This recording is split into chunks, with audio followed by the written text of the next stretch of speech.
Bonjour, peuple saint du Seigneur, que la grâce de notre Seigneur Jésus-Christ soit sur vous ce matin. Alors, c'est encore la servante de Dieu Faveur. Je suis là pour vous donner la dernière partie de mon témoignage chrétien. Comment je suis parti de l'islam au christianisme. Alors, la fois dernière, je vous avais raconté comment ma mère avait appris que j'avais reçu une Bible, comment elle a réagi, et que par fini, j'avais choisi ma mère au-dessus de la Bible. Alors, j'avais régné Christ. Alors, j'avais le cœur brisé, le cœur meurtri, et malgré cela, je n'avais pas arrêté de lire le Nouveau Testament. Je lisais toujours le Nouveau Testament à cachette. Je continuais à prier Christ en cachette. Je continuais à avoir la foi. Je demandais pardon à Christ. Je lui demandais la force pour pouvoir proclamer ma foi pour lui.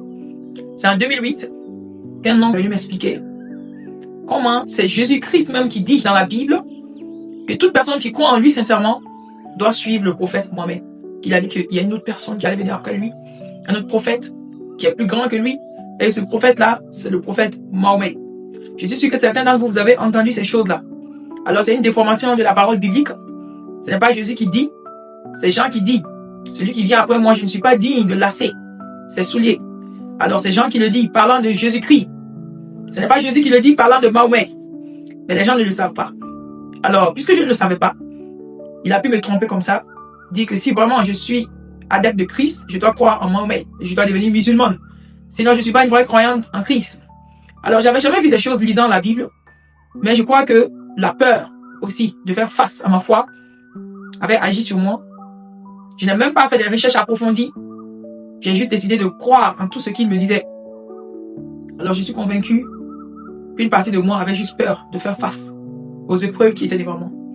Donc, j'ai décidé de chercher à savoir plus sur l'islam cette fois-ci. Donc, j'ai commencé à aller apprendre les sourates musulmans en français. Lorsque je les traduisais en français, je voyais que c'était les mêmes prières, les mêmes phrases qu'on disait aussi dans le christianisme. Alors je me suis dit, c'est tout à fait possible donc que Christ nous a demandé de devenir musulmans. C'est possible, c'est la même prière. La seule différence, c'est qu'on ne disait pas au nom de Jésus à la fin. Donc pour moi, les deux étaient assez similaires. Donc j'ai commencé à me redédier encore à l'islam, à prier l'islam. Et je suis reparti voir les mêmes petites sœurs que j'avais. Je leur ai dit, voici ce que j'ai appris. Que c'est Jésus-Christ même qui veut qu'on devienne musulmans. Donc, je vous encourage à venir pour que nous puissions devenir musulmans. Et cette fois-ci, nous allons apprendre les sourates en français pour connaître le sens. Nous n'allons pas juste prier aveuglement. Et cette fois-ci, nous allons aussi pratiquer bien l'islam. Nous allons nous réveiller le matin, nous allons faire nos prières. Et j'étais celle qui était devant ce mouvement encore. Donc, on mettait les notes de prière sur la terrasse et on priait l'islam avec grande dévotion. Et mes parents étaient tellement contents. Mes amis musulmans me demandaient donc de venir les aider à discréditer le christianisme et à donner du poids à l'islam. Et je le faisais. Je le faisais très bien. J'étais crédible.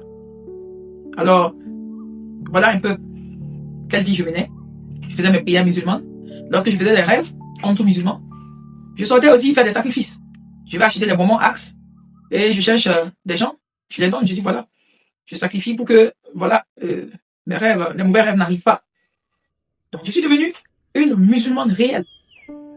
Alors, c'est impressionnant à quel point les personnes peuvent oublier la parole de Dieu.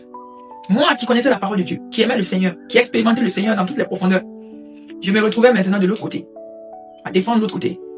J'avais oublié tous les principes du christianisme, j'avais oublié toutes les paroles chrétiennes, toutes les paroles du christianisme, les enseignements du christianisme. C'est de cela que Jésus parle dans la parabole du Seigneur, lorsqu'il dit que les graines qui sont mal enracinées, des oiseaux étaient venus les voler. Voici comment l'ennemi peut voler la parole de Dieu. Lorsque vous sémez la parole de Dieu dans une personne et que la personne n'est pas bien enfermée, l'ennemi peut venir voler cette parole facilement. Voici comment j'ai perdu la parole du Seigneur. Et maintenant, j'étais devenue une musulmane dévouée. Quelqu'un qui vivait juste dans l'aveuglement, comme si je n'avais jamais connu la lumière auparavant. C'était triste. Mais moi-même, j'étais contente. Et mes notes ont commencé à chuter. À la fin de l'année, je n'ai pas eu la moyenne qu'il fallait pour passer. Ils ont dû me racheter. Mes moyennes ne faisaient que chuter. Je ne faisais que devenir médiocre. Et encore, me voilà sur la natte de prière avec mon chapelet, en train de demander la grâce de Allah pour que je puisse avoir de bonnes moyennes. Parce que je pensais qu'on peut changer du jour au lendemain les choses comme ça. Ce n'est pas comme ça que ça marche avec Dieu. Dieu n'est pas sur toutes les voies. Dieu est là où il est. Il est lui-même le chemin. Si tu ne le trouves pas, tu ne peux jamais trouver le chemin. Alors beaucoup de gens crient le nom de Dieu, mais ils ne sont pas sur le chemin. Ils sont sur des chemins, mais ce n'est pas le chemin qui mène au Seigneur. Alors, on ne peut pas forcer un chemin à être le chemin de Dieu, même si tu pratiques bien. Dieu est là où il est. Il est celui qu'il est. Tu es soit avec lui, soit tu n'es pas avec lui. Et quand tu n'es pas dans la vérité, c'est que tu es dans le mensonge. Et je m'étais retrouvé dans le mensonge que je voulais forcément transformer en la vérité. J'ai continué ainsi jusqu'à ma classe de terminale. C'est à ma classe de terminale, j'avais des pires moyens de la classe. J'étais médiocre. Quelques mois avant le bac, j'avais décidé de me concentrer sur mes études. Je bossais jusqu'à 4 heures du matin sur le courant. J'étais toute seule, donc je mettais mon téléphone sur la radio. Et lorsqu'une chaîne est fermée, je mets sur une autre, jusqu'à ce que je trouve une chaîne ouverte pour continuer à apprendre mes leçons. Alors ce jour-là, j'ai mis sur une chanson et la chanson est finie. Et là, je me retrouve sur un message. Je vous assure, ce message me parle à moi. J'étais là, 3 heures du matin, j'entends dans la radio, un prédicateur était en train de dire, tu as tourné le dos à Christ. Il n'est pas trop tard, tu peux revenir. Christ t'accueille, les bras ouverts. Tu as tourné le dos à Dieu et tu vois que plus rien ne va. Tout est mélangé autour de toi. Tu n'as plus le poids de sortie, tu ne sais plus ce qu'il faut faire. Il n'est pas trop tard, tu peux revenir à Christ. Il t'accueillera les bras ouverts, je vous assure. Ce jour-là, en 1 minute, j'ai été brisé. En 1 minute, je voyais toute ma vie passer devant moi comme un film. Je voyais mon erreur. Et j'ai regretté. Et sur place, je suis allé sur les genoux, j'ai dit, Seigneur, je demande pardon. Je me donne à toi cette fois-ci pour de bon. Plus rien ne peut me séparer de toi. Je m'en fous de ce que je dois perdre pour toi. Cette fois-ci, je suis avec toi. Je te demande de me laver, de me pardonner pour mes péchés. J'étais tourné le dos, j'étais renié. Mais cette fois-ci, je suis prête à porter ma croix avec toi. Je te prie de me pardonner cette fois-ci. Je suis prête. Je suis prête à te suivre où il faut si tu me pardonnes. Si tu me laves, si tu me remets à la place où tu m'avais mis. Si tu pardonnes mon péché. Je m'accroche à toi cette fois-ci et je n'abandonne plus jamais. Je ne lâche plus. La radio, le prédicateur disait une prière de confession et j'ai commencé à faire cette prière de confession. Moi, je me fais dédier à Christ. Je change mon cœur en Christ. Je suis pardonné en Christ. Je suis lavé dans le sang de l'agneau. Je suis faite nouvelle. J'ai fait cette proclamation. Et l'amour de Christ est revenu me remplir cette nuit.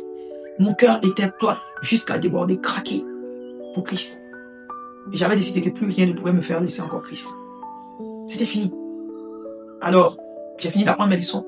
Je suis rentré dormir. Le matin, je me suis réveillé. J'ai prié selon le christianisme. Et j'ai réuni mes sœurs au bout de 3 jours. Elles voyaient que je ne priais plus avec elles. Je leur avais rien dit. J'ai pu mon temps continuer à prier Christ et continuer à écouter les prédications à la radio toute la journée. Et là, je les ai réunis. J'ai dit, je ne suis plus musulman. Je suis redevenue chrétienne. J'ai trouvé la lumière. J'étais sur la mauvaise voie. Je reviens à Christ. Et on m'a dit, cette fois-ci, on ne te suit pas. Tu es instable. Tu n'es pas sûr de toi. Tout le temps, tu ne fais que nous mener comme ça, dans le bateau. Tu es ici, tu veux qu'on te suive. Cette fois-ci, nous ne te suivrons pas. Tu nous as fait croire en l'islam et nous croyons en l'islam. Nos parents sont dans l'islam. Nous ne voulons pas de problème avec nos parents. Nous voulons rester dans l'islam. Tu es d'accord? C'est vrai, je vous ai introduit en erreur. Mais cette fois-ci, je suis sûr. Ce n'est pas une question de religion, c'est la lumière. Je suis sûr d'avoir trouvé la lumière. Et elle ne voulait rien entendre. Alors j'ai continué avec ma foi. Je priais mon Dieu. Et voilà. J'étais fière, j'étais contente encore. Et je continuais mes révisions.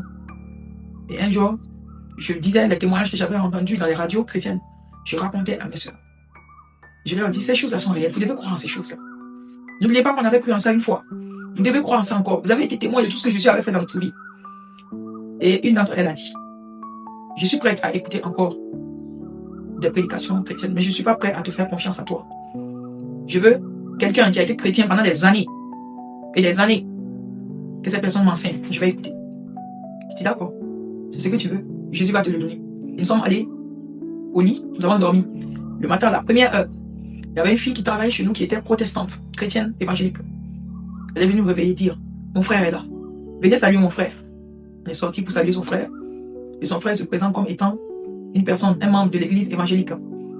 Et comme étant quelqu'un qui est dévoué à l'église évangélique. J'ai dit, vous voyez, Jésus est rapide. La nuit, vous venez de dire que tant qu'un chrétien expérimenté ne vient pas, vous n'allez pas m'écouter. Voici, Jésus vous a donné ce que vous voulez. Ce monsieur qui n'est jamais venu ici vient d'arriver. Et il est dévoué au christianisme, il travaille dans une église. J'ai dit, il est là.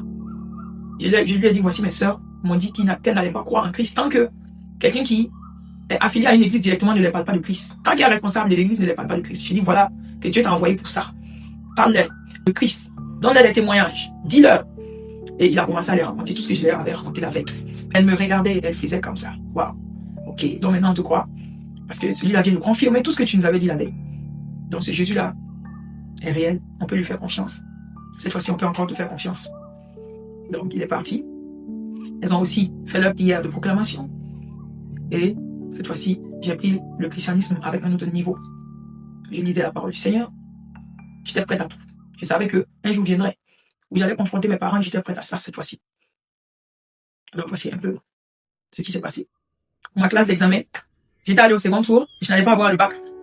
Tout le monde était convaincu que je n'allais pas avoir le bac. Mais cette nuit-là, je suis allé dormir. À 3h du matin, je me suis réveillé. Je crois que l'Esprit de Dieu m'a réveillé. Et j'ai commencé à réviser. J'ai pris mon livre, le caïman. Dès que j'ai ouvert, je suis tombé sur le sujet qui est sorti le lendemain matin. Donc, dès que j'ai ouvert, je suis tombé sur le sujet. J'ai regardé les réponses. J'ai essayé de traiter. J'ai regardé toutes les réponses. Dès que je m'endors, je me relève. Je vais à l'école en retard d'ailleurs. On n'était pas censé me laisser rentrer. Je suis arrivé net au moment où les sujets allaient rentrer en classe. Et le monsieur m'a dit, viens rapidement. J'arrive, j'ouvre mes documents pour voir. Je n'avais pas ma pièce CNB. Normalement, il devait me mettre à la porte. Mais il dit, vas-y, rentre. Le soir, tu vas me ramener ça. Je rentre m'asseoir. Dès qu'on dépose les sujets et je retourne la feuille, c'était exactement ce que j'avais vu à 3h du matin. Ils n'avaient même pas changé la disposition des questions, ni des réponses. C'était exactement. Alors j'ai commencé à sourire. Je savais que Jésus avait déjà fait. Jésus était déjà intervenu. Il venait de me donner cet examen cadeau. Alors j'ai juste rempli rapidement les réponses et je suis sorti. Et j'étais convaincu que j'avais eu l'examen, que Christ me l'avait donné. Que je ne méritais pas, mais Christ avait décidé de me racheter. Voici comment j'ai eu le bac. Je rends gloire au Seigneur. Je donne ce témoignage aujourd'hui pour que quelqu'un, quelque part, entende, qu'il sache que Jésus est capable de tout. Donc voici mon histoire avec Christ. Alors au départ, je devais cacher ma foi. À un moment donné, mes parents ont pris ma foi. J'ai leur soutien. Ils ne sont pas contre ma foi. Ils m'encouragent au ministère. Ils savent que je suis appelé au ministère. Ils m'aiment pour cela. Ils m'encouragent pour cela. Ils prient pour moi pour cela. Je rends gloire au Seigneur d'avoir sauvé toute ma famille. Le Seigneur a été fidèle.